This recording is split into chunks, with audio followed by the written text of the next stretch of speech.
Hello. Whoa, I was gonna say patrons. We're not on the Patreon. We're on YouTube, so like and subscribe and do all the things. Survivor specialist John and McKenna are back to rewind this episode of season 47.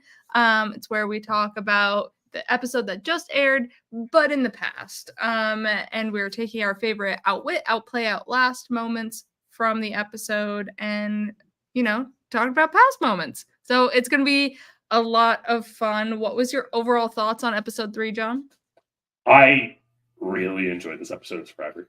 I don't know why. Like, I'm at a point where I was a little tentative about the premiere this season, but these last two episodes have been completely bought into Survivor 47 at this point. This season feels so fun. It is just nailing everything I want out of a Survivor season at this point. It's giving us fantastic character moments. It's giving us those camp life moments. It's giving us strategy and gameplay and all of these things. This episode had moments that had me bursting out laughing. I know like Rome can be a bit of a divisive character for some, but that entire segment of him fishing was so funny to me. It felt so great seeing someone just so confident in themselves and it rubbing everyone absolutely the wrong way, especially with like the irony of him saying that, TK was like too full of himself and then doing it himself. It's so great. This is so fun. I think we're finally getting a little bit more from these characters that we weren't really seeing of. We got a lot of like Genevieve in the episode, not many Genevieve confessionals, but like Genevieve was there and we got a little bit more of her character a bit. We got a bit more of Sierra. We're still kind of lacking on Caroline of it all, but I quite enjoyed this episode. How did you feel about it? I really liked it as well.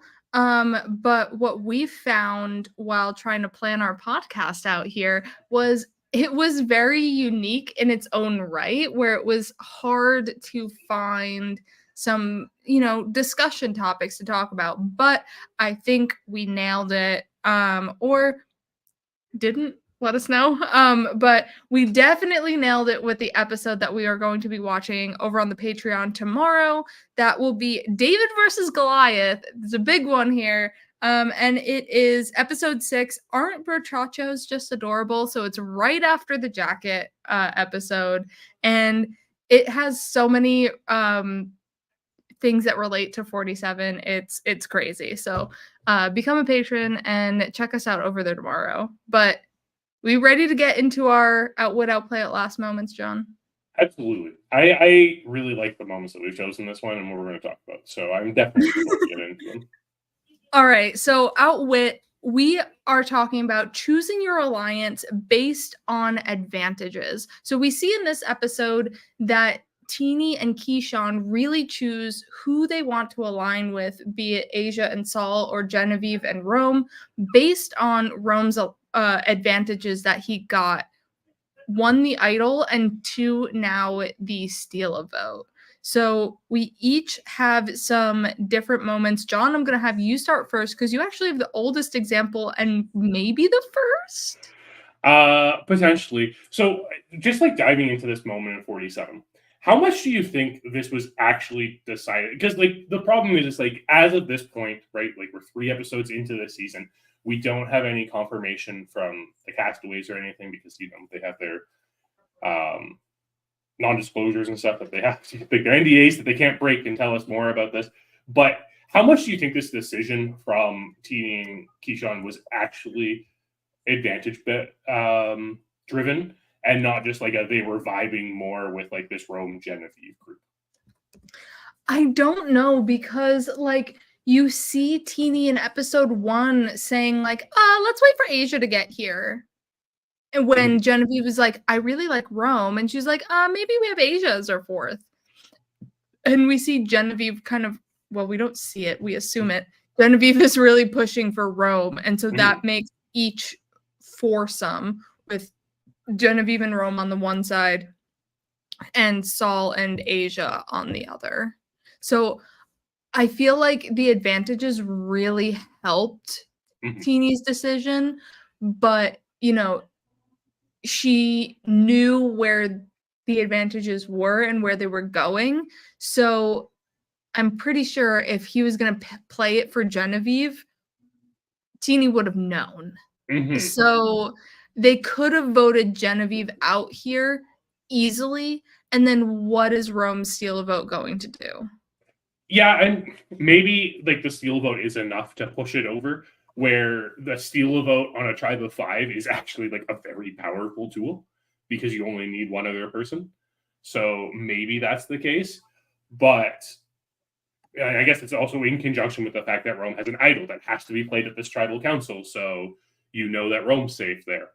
But I don't know. I just look at it and I'm wondering like the strategic like how much this decision is made based on these advantages, especially because we don't normally see, and I think you'll notice this when we come to our discussion points of like what we think in the past kind of relate to this. We don't normally see this perspective in the edit regarding deciding allies based on advantages. Usually, what we see in the edit is somewhat like we do with the first example I'm going to bring up in Cook Islands, where Yule has the super idol, like tells the rest of his like alliance, "Hey, I have this. I'm going to use it and flip Penner to our side." We see the strategic side of things more when we're talking about advantages determining allies and things like that. And Yule does in fact strategically tell Penner, "Hey, I have this.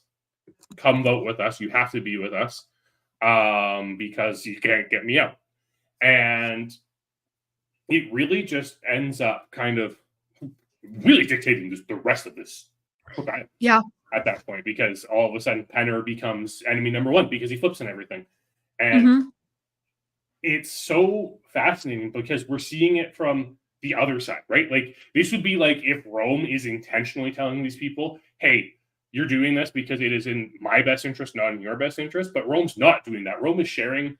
I mean, we saw last episode, Rome tells Teeny about the idol, and then Teeny tells Keyshawn, which is like wild. Still wild and baffles that we didn't get any like real big like moment from Rome in a confessional about how he felt about that situation. But like we see Rome telling that as like, yes, it is an attempt to make an ally, but it's not like handcuffing someone strategically like this moment was in Cook Islands, where you was like, "You have to be with us." And granted, a lot of that comes down to the fact that this was a super idol. It's played after the votes are read.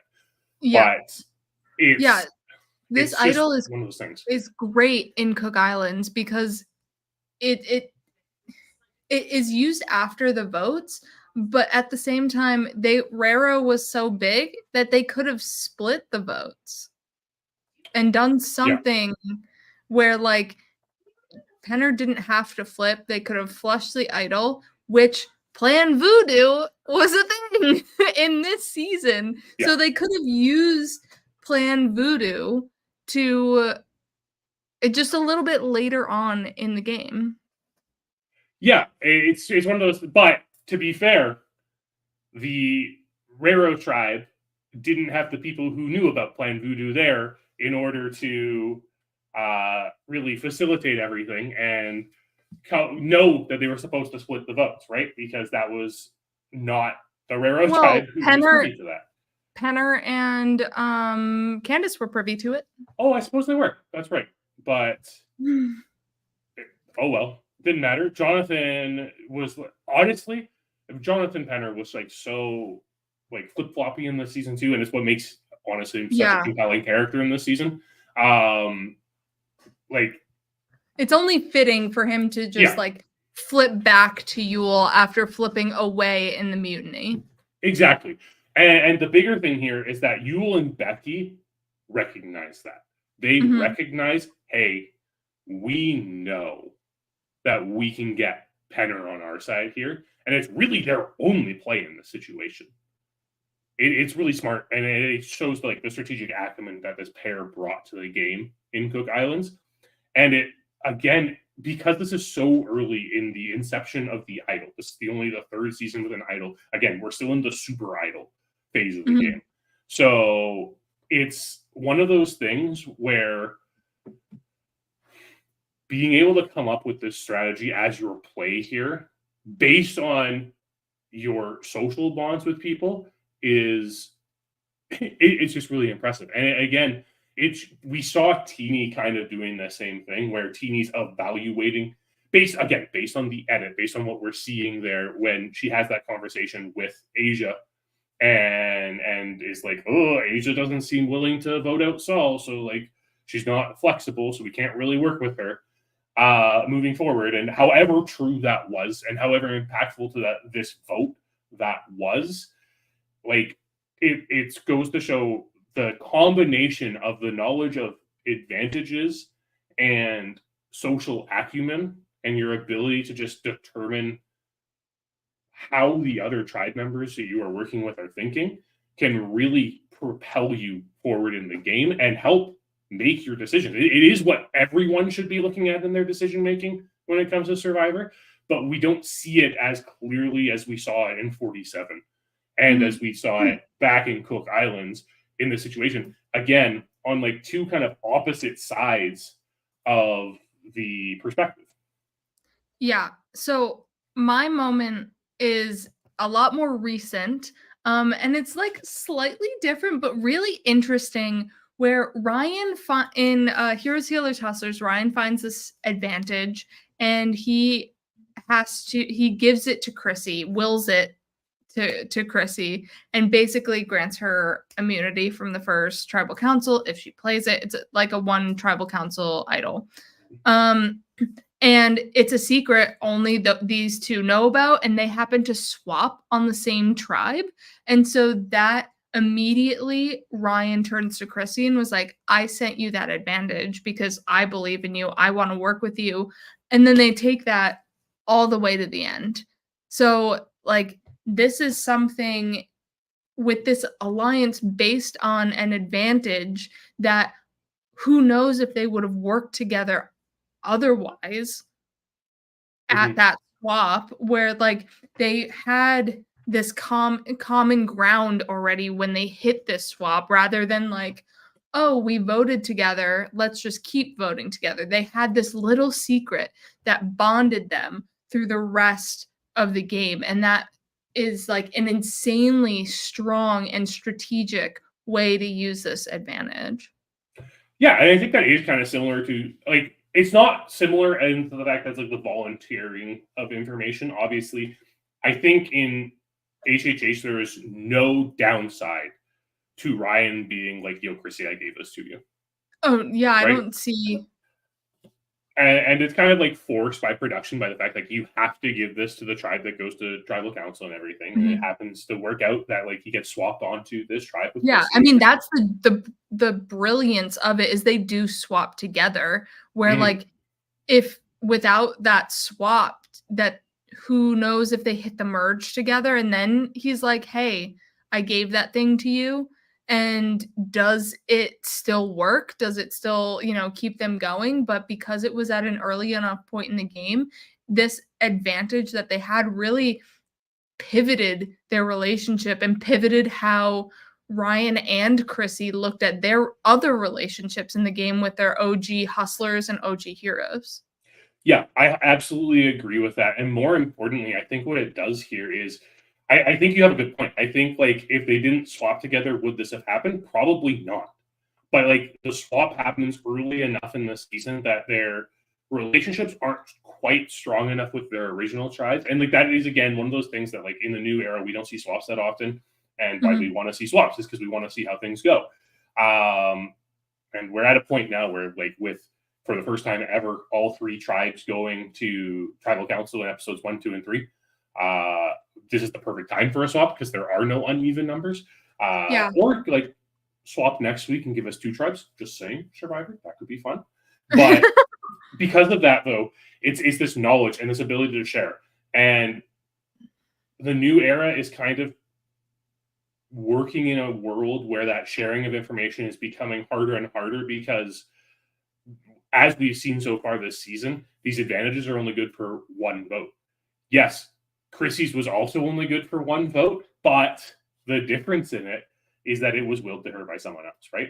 These one-time idols, I think we might be getting to a point where like the correct move in Survivor moving forward is to use one-time idols on people you know are going home in order to save them and build more trust. Yeah, exactly.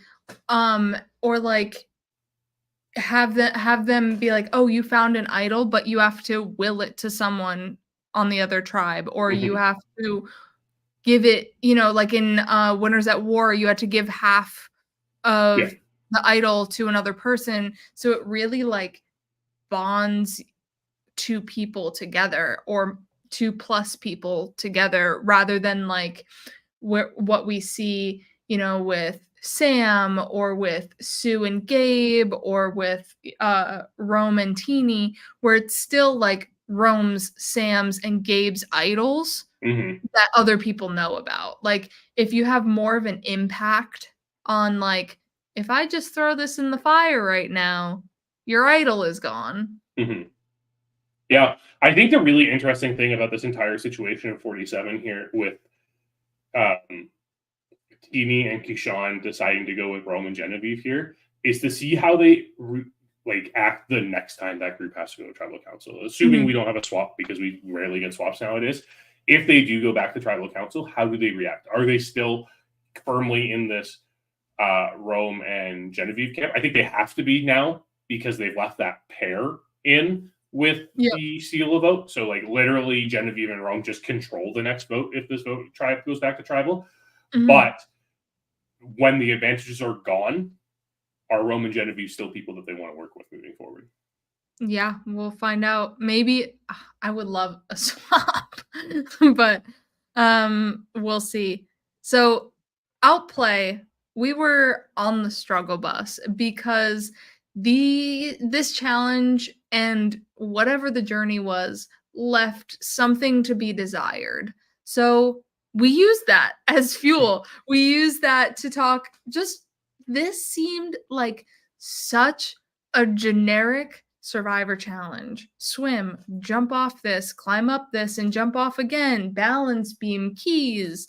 And it's just like, I think they took all of the wrong elements of things and smacked them together. Like we've seen this challenge how many times in the new era? Like Every season? it's something like that.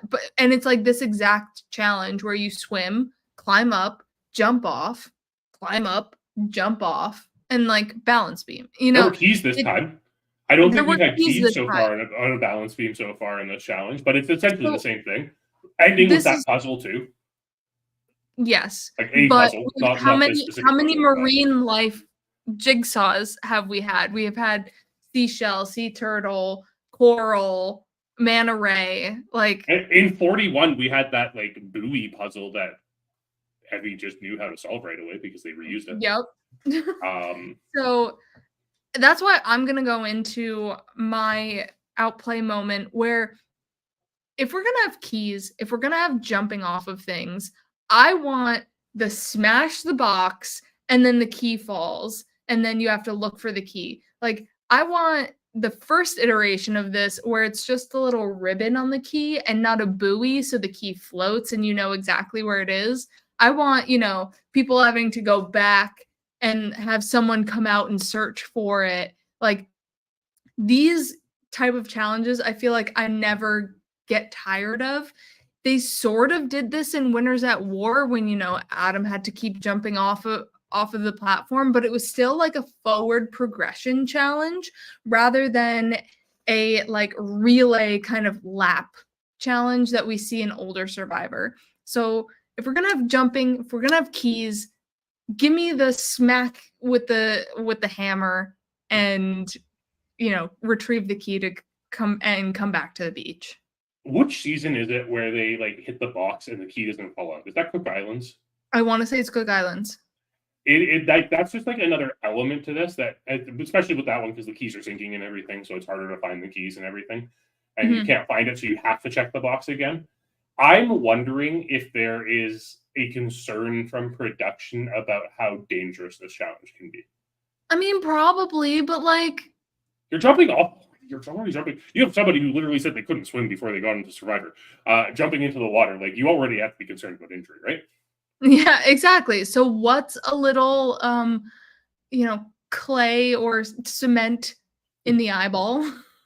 I don't even think it's that. I think it's like like a more of a concern of like, oops, I just accidentally like war clubbed myself as I try to break this box. Nah. Do Come you on. also think that like the Winners at War challenge, which took that one tribe so long to do as they're jumping off to get the keys, because that's the last iteration where we saw them jumping off and getting keys. Yeah, they like had to grab the key instead of like smack. Do you think that's deterred them from doing this because of how much No, that tribe because was on the they struggle did it bus? they did it before where it was just all in a line in this Hmm. same stupid setup, where they had to, like, jump off and grab, and with Winners at War, it was, like, a close one, a little bit further and a little bit further, and they were having trouble with the farthest one. So, I'm they've done this before where they just have to wow, that was loud, grab the key, just in a row, and it was easy in like So the 40s. So my question for you now is because we like it's essentially like this like climb up this rope net and jump off this tower that you're really like Mhm. tired of, right? I guess also the crawl over the crates and do It's that like too. the forward progression of just climbing and jumping off of things. Like, why do we have to climb up one thing to jump off of it, to climb up another thing to jump off of it again? That's fair.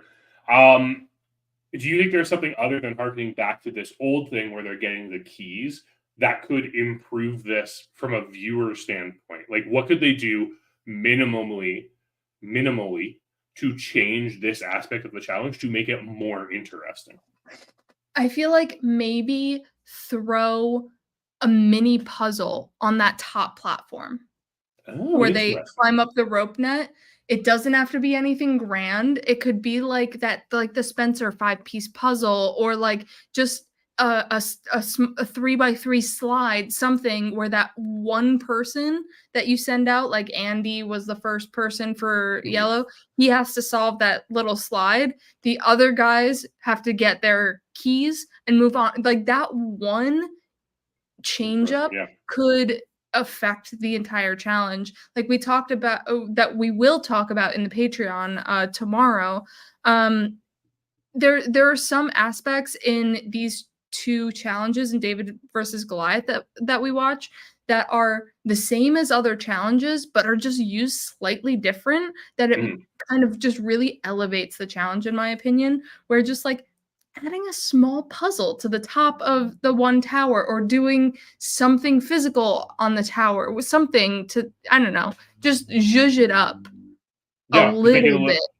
little. Yeah, I would like to see something that just like makes it. Why are you climbing up this tower? Other than the fact that you're told you have to climb up this tower. Right. Yes. That's what I. I agree. And I was talking about balance beams because let me tell you, balance beams is like Survivor's option of like, what do It's we a do to make clutch. this challenge a little bit more complicated? Let's throw a balance beam into it. Yep. And Especially a water balance beam. yeah, especially since we got that Suri moment in Game Changers, there have been so many water balance beams, and like Mhm. I get it, but like for me personally, the water balance beam is so worn out because of the Suri moment, and it's very similar to this challenge. Instead of like they had to cross the balance beam to dive down to get keys in Game Changers, but it's essentially the same thing, right? Like, ooh, you Mhm. made it so they had to like crouch on this balance beam. But like we even see in this episode of 47, to get over this balance beam, people are just like scooting their butts. They just got to at some point, like people struggle on balance beams, they gotta crawl.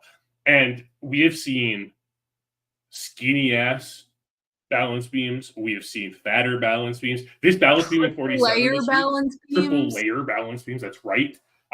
Tiered balance beams, like in David versus Goliath during the disc challenge in episode 6. And we have seen so many moments of balance beams where they just go out and they crouch down, they untie a key, and that's the entire challenge. And it's getting to a point where, again, just like climbing up this tower and jumping off into the water, it's tiresome. Like I'm Mhm. watching it, and I mean, yeah, Andy was on the struggle bus there for a bit, and then like Asia was struggling and everything, but it's not doing much. And Teeny was struggling too, right? Like Teeny dropped a couple of times in that balance beam. I get it. It's just not exciting anymore. Oh my God, your foot touched the water. Go back to the start. Yeah. And Jeff does his best. Like, honestly, Jeff does his best to spice this up and like build it up and Jeff's commentating. If we want a balance beam over water, give us where they're all standing in the line and they have to cross over each other. I mean, it's sure. been hacked, but still. But like, give us something else. I think with like the balance beam stuff, and honestly, get rid of balance beams for a bit. And you know what? I get you have to use them in on land and stuff like that. But if you're using a balance beam, make it a little different. Make it like, here's a balance beam, but like, and it's like over a net. This is an on land variant, right? Like it's a balance beam over a net, and there's a space in the middle of the balance beam that you have to like step over, right? Like make it a little more difficult. That in Panama, where they have to grab water as duos, it was like crossing balance beams. So it's like whoever got there first had the right of way, like add more, maybe tribal dynamics to it. So like I get that they like these grand water challenges, but sometimes something a little bit more simple can go a long way. Honestly, watched a lot of like Takashi's Castle in my day. Give us lily pads. Give us like sinkers and floaters where you're running across and like some of these things sink and some of them float. Yeah, I feel like we haven't gotten the lily pads in a while. We haven't had lily pads in forever. And it used to be one of those things that we were brought out, like, I mean, in Panama, again, like we had lily pads in Panama. And it's just enough different. It's still doing the same general thing that a balance beam is doing in a challenge, making it a little difficult as you traverse. God forbid, it's just a net in the water. I was just going to say, we've also had those rope nets in the water, and those are the worst. No point in those. But like, give us something a little different, right? Change it up. I get it. You're a little limited when you're doing a water challenge, and you have these balance beams there already. I get it. They're there. I understand. I see you, Survivor Production. I understand why you're reusing this element of the puzzle of the challenge, but it just needs to change a little bit so that I'm not seeing it every season. Because I feel like I've just seen this exact same challenge over and over again at this point. Or have them attached to the rope, and they have to like loop their way through and like go over the balance beam, something like that, where it's like you can still use your balance beams as barriers or something like that, but like just add a little bit more dynamic, movement to this. I don't know. And I mean, while we're on the topic of this, it's something that I noticed in watching this episode of David versus Goliath for the Patreon. And I'm sorry we keep mentioning the Patreon because there's just so much to think about with that episode and how it relates to this one. But I want tribal challenges to involve more communication. And like, that's what this like generic Survivor challenge doesn't have at this point. This is just, hey, everyone run through this challenge at the same time. And then, two of you build a puzzle. I want there to be some sort of like communication needed in the challenge to show us why it's a tribal phase challenge and not just something we can do for individual immunity later. Yeah, I agree. I think hopefully the rest of the season we get some more challenges that deliver, especially tribe challenges. But we ready to go on to our Outlast moments? Absolutely. All right, so our Outlast moments, we have what I quoted here: shelter madness.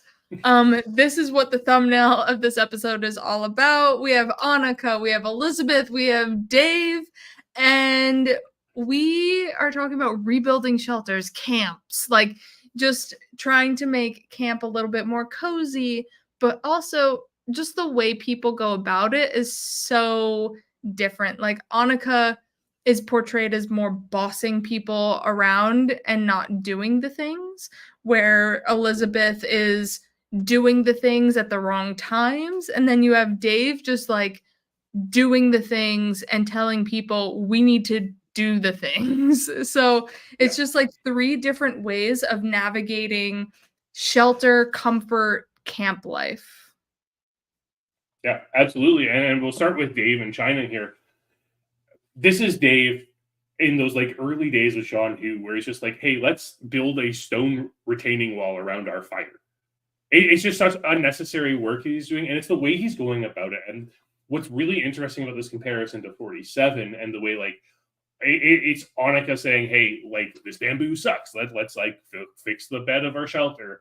And oh, Sam, that's not how you put up a clothesline. We need the scientific and mathematical reasons that the clothesline has to be like this. And that's where I think this really harkens back to a character like Dave. And it's so interesting because I think you think Annika and you don't think Dave at all. Like Nope. totally different people, totally different characters whatsoever. But there's this like bit of like, I want to say leadership. I'm trying to avoid using the word bossy, but it's almost like a more like I know best approach to the Mhm. situation and not knowing how to communicate it in a way that isn't really patronizing to everyone else and upsetting everyone else. So when Dave is directing John Hu into building everything at camp, like the entire arc of Dave in that season is, oh my God, Dave, can you please just stop? And the only reason he ends up like lasting past that second episode in China is because like manages to convince people that he's better for tribe strength than Ashley is. I mean, true, but the main reason, why they tell him stop or just slow down is like on challenge days, conserve your energy. We don't need this right now. We need to win so we can have reward, so we can have immunity, so we don't have to vote people out. So like with Dave, one of the stronger members using all of his energy to build a brick oven, like, these are Yeah. not things that they need right now. Um, Granted, it was raining a lot, so it is nice to have your, like, fire preserved a little bit, but, he was just going all throughout camp, just like, Yeah. "We gotta do this, we gotta do that, we gotta do this," and it was just burning Jean Hu out in the challenges. And I think that's one of those things that again, when we compare it to 47, we see Sam kind of saying like she wants to redo the bed, but we just got fishing gear, and you know what? I'd kind of like to eat. Mhm, Because that's something that gives us more energy. And it's one of those things that I think there are certain people who go out onto the island. And granted, I'm thinking about this now. I don't know how I would react in this situation. I don't know if I would be the biggest like lazy ass on the island or if I would just be like, go, go, go, let's get everything done. I'm hoping it mhm. would be somewhere in the middle that like everyone enjoys, but I can't guarantee that. And because of that, like I think there are certain people who come out onto the island and they are used to having a specific role where they have a vision, right? It's this idea of like having a vision and needing to see it executed. Mhm.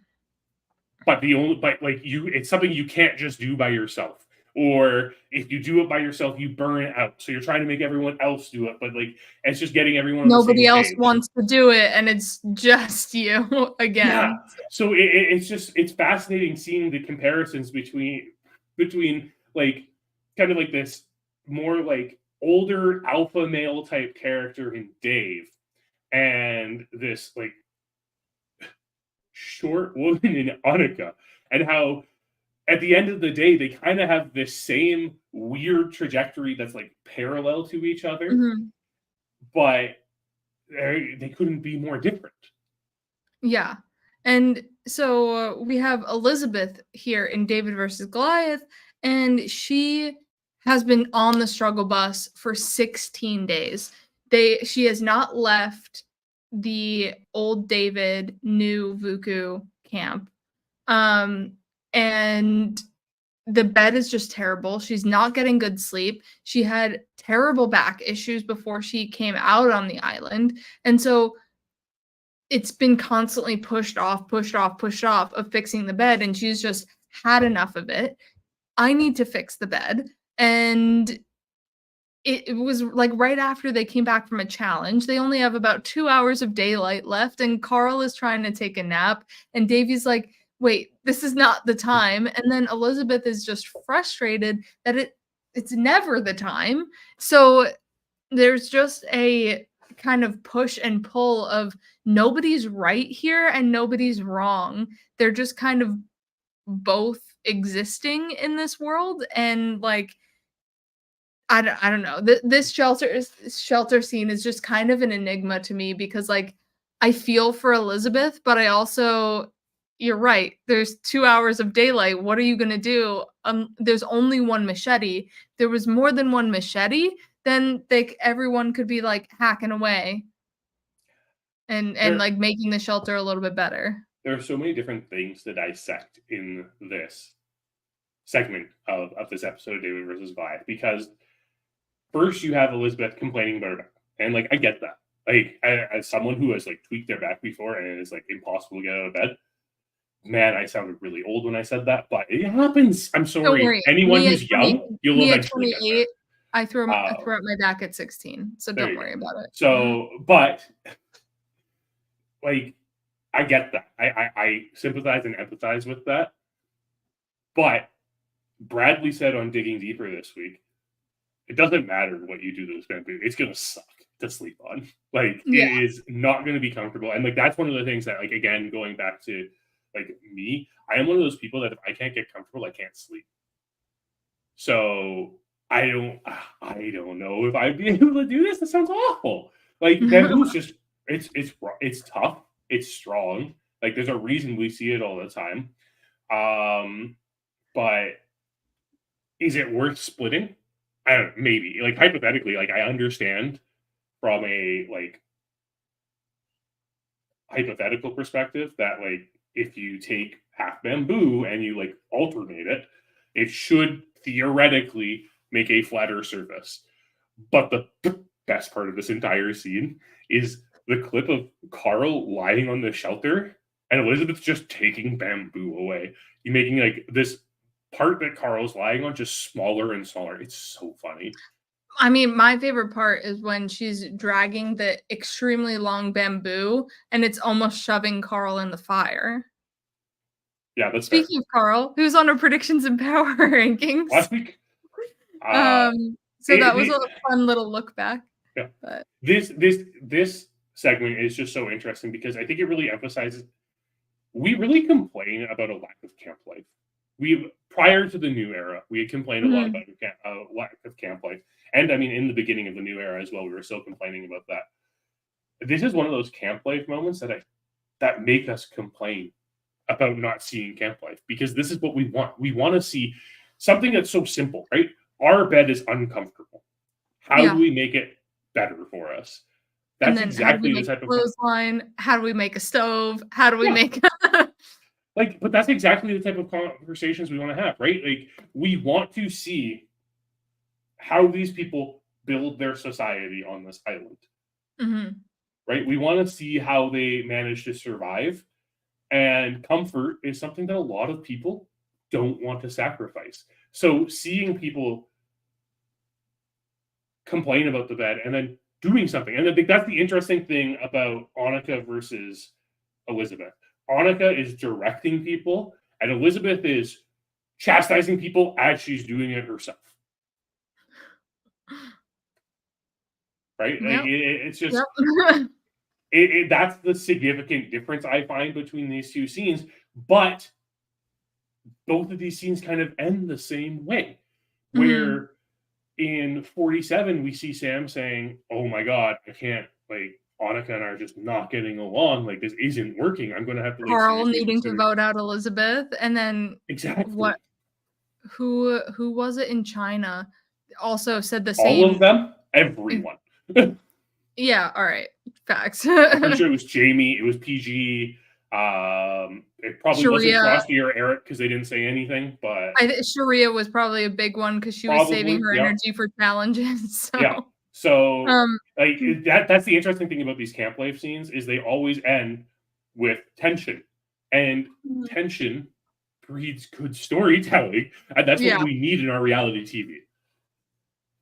Yeah, I loved this episode of 47, and it brought some great discussion in the in episode 6. Aren't Berchachos just adorable? So between now and then, give that a watch on your own time, because it's just fun to look at some older episodes and be like, oh yeah, wait, that does relate to this one that we're currently watching. So it was a fun time getting to revisit that episode. But John, what is going on in the Specialist Universe? Well, I mean, if you haven't already, go back, watch Phil and Will's recap of episode 3. Some very good conversation. Definitely check out Digging Deeper this week. Bradley came on, and him and Phil had such a fantastic conversation just about so many different aspects of Survivor 47 so far.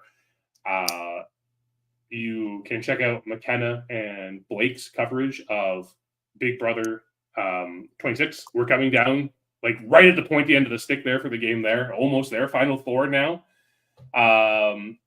On Sunday, Phil will be joined by Survivor 45 contestant and Jeopardy champion Drew Basile to go through the predictions of power rankings this week.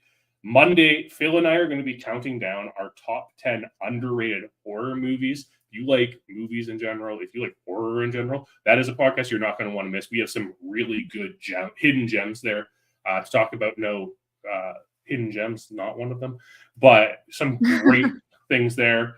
And yeah, that's everything. And then we have everything on the Patreon. Every Season Matters going on still in Palau. We have $5 Tuesdays where Phil and I are talking horror movies all month for our $5 and higher patrons. Survivor Rock Draw.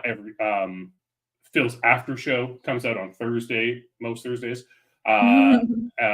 Fridays, Phil is talking Australian Survivor. He's currently on 2018 iteration of the series. So check out that. And then, of course, Saturdays, you get McKenna and I diving deeper into... No, that's the wrong show, John. No, it is. I know. But as we recap one of the episodes for the Rewind, so make sure you head on over there. Check it out. There's a lot of fun there. Other than that, everyone, thank you for tuning in. Next Friday or tomorrow. Goodbye.